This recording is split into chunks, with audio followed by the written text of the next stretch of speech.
here. It's here. Mm-hmm. David Benavides, David Morrell. It's here. It's here, man. You know, you got David Benavides. Hey, it's real beef between them. David Benavides said, forget David Morrell team, his cat, his dog. He said, and I'm using the word forget, but that's not what he said. He said another word, and it rhymed with truck. That's all I'm gonna say. But the man is motivated. The man locked in. He trying to catch a body. Coach, I don't know if you seen the final press conference. I don't know if you seen, some of the things that David Benavidez, but do you really feel like this gonna be a good fight for one? And who do you got winning? Let us know something. I'll be honest. I think it's gonna be an entertaining fight. I think it's gonna be entertaining. I think it'll be competitive to a certain extent, and at some point, you already know how I feel about Morrell. He becomes very stagnant when he starts getting hit a lot. When he's going against volume punchers and people who's accurate with punching, he becomes very stagnant. And instead of moving around, and he has solid footwork, but instead of moving around when he's in those situations, he stand there and try to, exchange. Why are we exchanging, bro? When you got footwork, you know how to move. Get behind your jab, move around a little bit, change the angle, change the landscape. You know what I'm saying? Work inside out, work outside in. Don't just stand there. But at the same time, like I said, I think it'll be an entertaining fight. I gotta address this though. I've seen a few people that I think highly of, and some of them are saying they think Morrell actually got a chance to win this fight. How? I don't see it. You know what I'm saying? Like I mentioned before, Morrell was in there with somebody who was a poor man's David Benavidez, and he had trouble. I believe he ended up losing that fight. But at the same time, I'm just gonna say this. I'm gonna say this: the way Benavidez is looking, the way how he feels about Morrell, I don't think Morrell stands a chance. I got David Benavidez washing Morrell. I'm gonna say I dare say round 10 knockout. Round 10 knockout. I'm gonna ride with that, but I definitely got David Benavidez winning, even if they go the whole 12, which I don't see it ending like that because I think Benavidez means business. I think he's really come to break his face, and that's just how I see it. But how I see it happening, you know, characteristically, mano a mano. I see David Benavidez just slowly, breaking him down. He gonna start off, mellow. He gonna start off cool, chill, jab, just hit him with, a few power jabs. Then eventually he gonna see what Morrell really want to do with it. Then he's gonna turn to David Benavidez. He's gonna start letting his hands fly. He's gonna start applying that, that sweet pressure he applies all the time. He's gonna start letting those hands go 4 and 5 common punches at a time, putting those flurries together. And I dare say I think he gonna at one point just sit there and throw nothing but power punches. But I'm gonna call it. I'm gonna say knockout round 10. TKO round 10. Put it like that. Y'all know I love technical knockouts. I like knockouts. Don't get me wrong, but TKOs they more convincing to me. If you can beat a grown man into submission, and the ref got to stop it, or the other corner got to throw in the towel. That's something you got to think about every time you come across that fighter. He can beat a grown man into submission. That's crazy, but I can see that happening. Round 10 TKO for David Benavidez. He goes on and continues to do his thing. The train continues to roll, and he's looking for his next victim. I second that. I think early on it'll be entertaining, but I think by the middle rounds, I think David gonna have David Morrell figured out. I think Benavidez. I said David. They both of their names is David. I think Benavidez is gonna have Morrell figured out, and I just think it's gonna be a beat down. I could see Ronnie Shields throwing in the towel. I think it's gonna be a corner stoppage. I just think David Morrell, he ain't seen nothing like this. David Benavidez has a good pedigree. He was brought up the right way. I mean, he was Triple G's main sparring partner. Let me just throw that out there. And Triple G was cracking. He told the story. I don't know if you heard about it, Coach. He said when he first started sparring Triple G, he saw all the guys having to wear a groin protector. So when he got in there with Triple G, they said, "Hey, you want this groin protector on?" He said, "What I need that for?" He said, he hurt everybody to the body. He said, if he hurt me, then I don't need to be in there. And he said Triple G never hurt him. And he was Triple G's main sparring partner since he was a teenager. So you got this boy who grew into a man who sparred Triple G, who was cracking. We talking about Gennady, hey guys, Golovkin. And and I guess that sparring has made him 30 times better because he running through people like diarrhea. You know what I mean? So I think David Benavides is just a little bit more battle tested, a little bit more experienced. I don't see what people are seeing when it pertains to David Morrell as far as him winning this fight. I just think he's too inexperienced. And I think once he gets to a certain point, Benavides is going to take that mug over. But I definitely love the beef between the two. I love the build-up.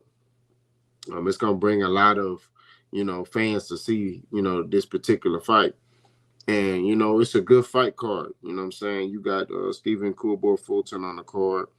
He's going against Figueroa. It's a good card. You know what I mean? And I'm definitely going to be tuned in to that card. I think Benavides, if he wins this fight, should look to probably go to cruiserweight. I don't see him. I mean, if he fight Benavides or be the winner of that fight, I don't know if he beat any of them. I just think both of them are too skillful for them. I mean, what you think? I mean, if Benavides beats Morrell, which we both believe that, you think he got a chance against like a B-Ball or a Benavides?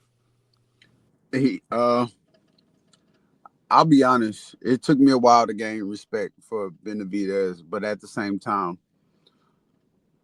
when you speak on him versus Beterbiev or Bivol, you got to look at where Benavides really is, skill set wise. When you match him up against those two, those are two fighters that are solid fundamentalists, 100% solid fundamentalists in their own rights. You know what I'm saying? Both of them are two different style fighters. But when you look at Bivol, he's on his toes. He's in and out. He's throwing that jab. He's throwing power punches when necessary. But other than that, he has all the tools along with the chin to sit there and withstand flurries from Benavides. And we really haven't seen anybody sit there other than the I want to say Vlachnik. Who's that? Vlachnik, his first fight when he moved up.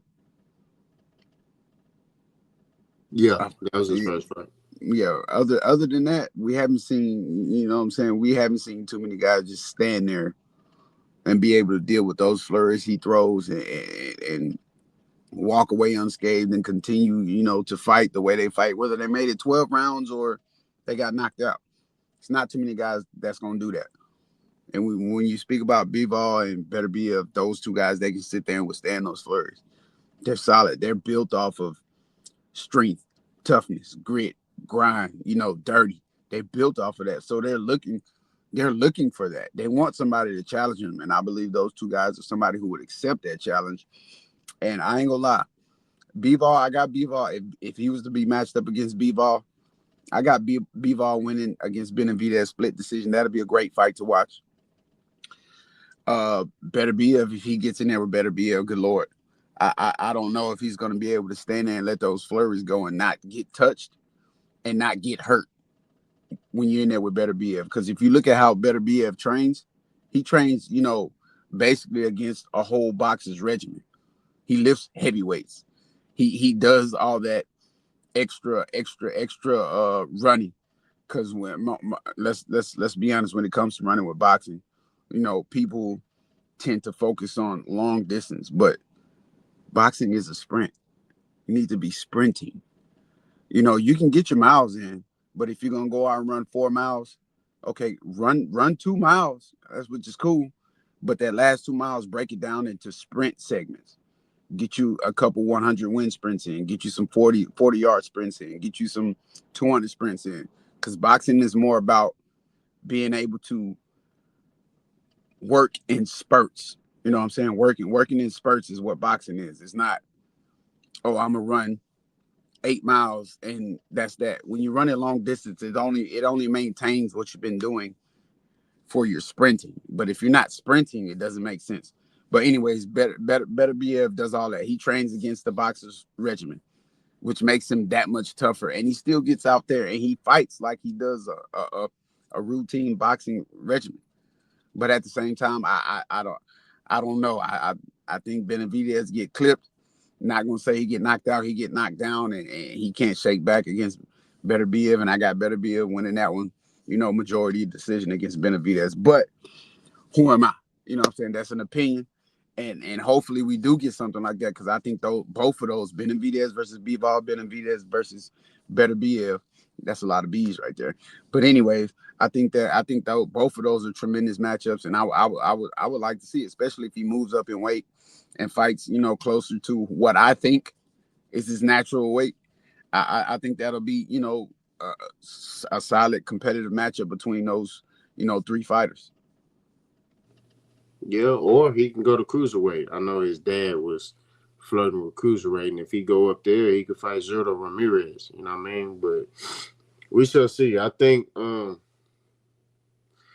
it comes down to all them bees, bro, Right, right, right.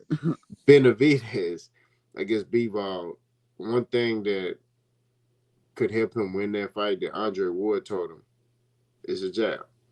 Mm-hmm. See, he don't utilize his jab, and that's why I think Bivol. I think Bivol will outclass him. I think it'll be a dominant performance. I just think that Bivol skill wise on another level, and I think better Benavides will be trying to look to throw everything hard, and that's what Andre Ward was telling him. You'll be an all-time great if you learn how to utilize your lead hand. Everything Mm-hmm. ain't got to be hard. You can set things up, and use angles and you know pepper them up and then hit them with a hard shot. Um, I just think better Benavides is used to being bigger than a lot of guys and not and punishing them. And I Right. think once you get in there with Beavar, even better Beav, you know what I mean? That's a different level of skill, you know. And you got to be able to disguise your work because those are two guys who have very high boxing IQ. And I actually see if Benavides get in there with Better Beav, I think Better Beav will knock out Benavides. I think because Benavides is there to be hit at Mm-hmm. times. And I just think the IQ of Better Beav, he'll be able to set him up and get him out of there. But that's if Better Biv, still want to, continue his career fighting because, he is, I think, almost 40 years old. So, we shall see, but any one of those fights, I think that those are tough fights. And we saw in the Vlasic fight how Benavides basically start struggling, you know what I mean? Because he couldn't get that dude out of there. Mm-hmm. So we shall see, man. It's an exciting time in boxing. But hey, coach, you got anything else? Nah, that'll be it. I just want to address, the commenters again, the watchers, the viewers, the naysayers, the haters, whatever, however it goes. You know what I'm saying? Continue to support us, continue to share, continue to comment, like, subscribe, because we still growing. We growing. And then like Capo say all the time, if you got something for us, you wanna you think we should add or take away, you got something you wanna, give a little advice, it doesn't matter. We here to grow. We always open to corrective criticism, positive corrective criticism. Let me put that word in there, keyword positive, bold, highlighted, underline, parentheses, all that good stuff. Positive corrective criticism, we always open to it. Like you say all the time, we ain't running from no smoke. If you want to get on live stream, like you mentioned, you can go over there on Boss Hog Boxing. We can go live. We can talk about it. We can debate about it. And if you, again, if you got something you want to say, just let us know. We not running from none of that. And again, thank you from the people that are across the pond, that's continue to comment. And I'm starting to see those people that are across the world, across the country, slowly start to get our subscribers up. I respect that to the fullest because, nowadays it's a crazy world and some people still believe that just because you live across the pond, you can't, have some type of positive relationship with somebody who's in a different country. So I respect that to the fullest. And again, just continue to help us grow, continue to, stick with us. The journey's only going to get better. It's going to get stronger. One day you're going to look up, you're going to be like, oh, dang, these guys took it from ground zero to the sky. The sky's the limit with us. Once we start something, we don't stop. We relentless. Whether you watch us or not, we still dropping videos. It could be 2 views or 2,000 views. We still gonna drop our videos. We still gonna put out actual, factual evidence. This is an unbiased channel. You're gonna get real, raw, and uncut. It doesn't matter who we talking about. Like I said, it can be Tank, it can be Earl, it can be Bud, it can be Canelo, it could be your favorite fighter. We talk about the casuals, we talk about the real boxing heads that get stuff wrong. We talk about coaches and trainers who say stuff wild. So don't come over here thinking we got favorite fighters and we casuals, because that's not who we are and that's not what we do. But with all that being said, hey, go ahead and finish it up and close this out, K-Po. And I told, like he said, man, continue to support us. This is the genesis, the beginning, but this is the revelation of this video. This is the end of this video. Y'all continue to support us. I'm Boss. That's Coach. We clutched up, clutched out. You know what we talking about. We out of here. Salute.